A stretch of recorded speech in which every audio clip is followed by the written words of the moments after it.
with old fans. Tonight we are reading The Snail and the Whale.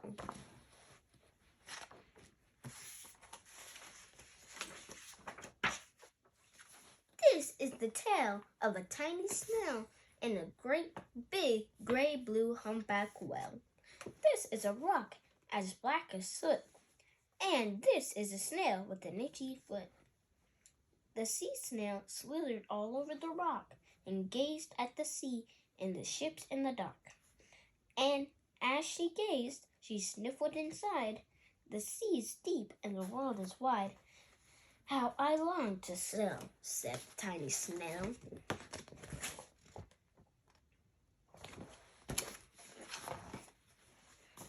These are the other snails in the flock, who all stuck tightly to the smooth black rock, and said to the snail with the itchy foot, "Be quiet, don't wriggle, sit still, stay put." But the tiny sea snail sighed and sniffled, then cried, "I've got it, I'll hitch a lift." This is the trail of the tiny snail, a silver trail that looped and curled and said, you read it.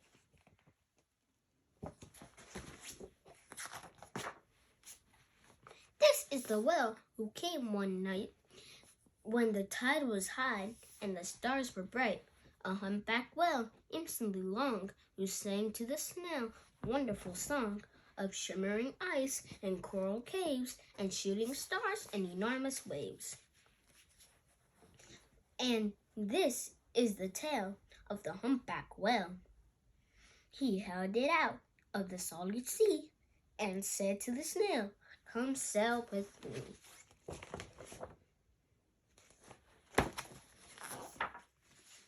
The sea is so wide and free that carried the whale and the snail on its tail toward icebergs and far-off lands.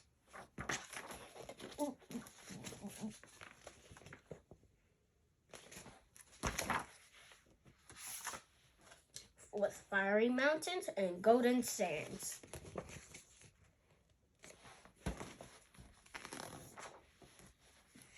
These are the waves that arched and crashed and formed and frolicked, and sprayed and splashed the tiny snail on the tail of the whale.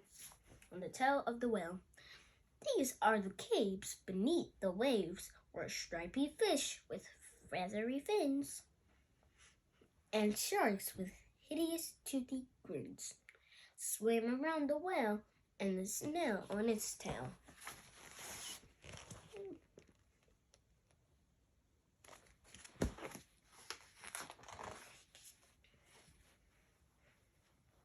This is the sky so vast and high, sometimes sunny, blue, and warm, and sometimes filled with a thunderstorm with zigzag lightning flashing and frightening the tiny snail on the tail of the whale.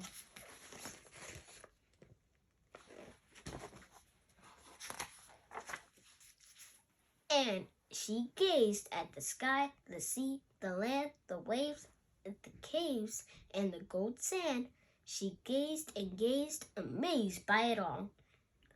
And she said to the whale, "I feel so small."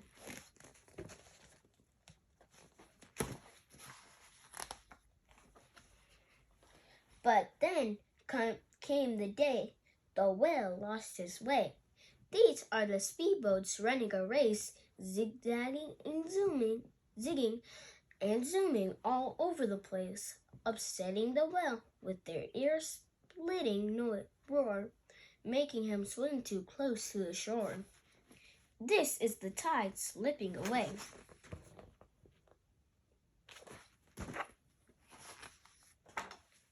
And this is the whale lying beached in the bay. "Quick, off the sand, back to the sea," cried the snail. "I can't move on land, I'm too big," moaned the whale.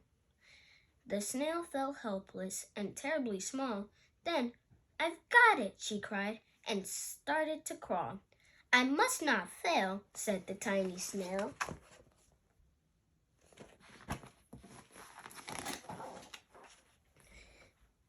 This is the bell on the school in the bay, ringing the children in from their play. This is the teacher holding her chalk, telling the class, sit straight, don't talk. This is the board as black as soot, and this is the snail with an itchy foot. A snail! A snail! The teacher turns pale. Look, say the children, it's leaving a trail. This is the trail of a tiny snail, a silver trail saying, save the whale.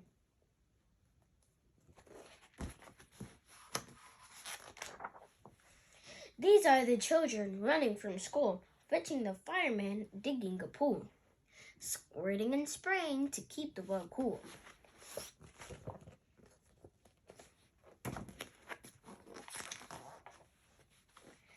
This is the tide coming into the bay, and these are the villagers shouting hooray.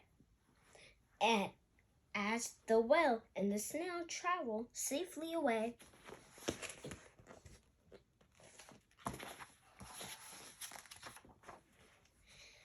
Back to the dock and the flock on the rock, who said, how time's flown and haven't you grown?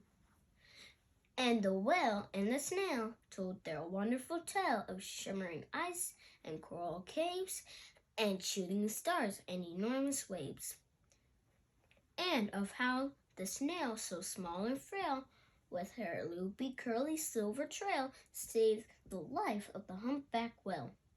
Then the humpback whale held out his tail, and on crawled snail after snail after snail.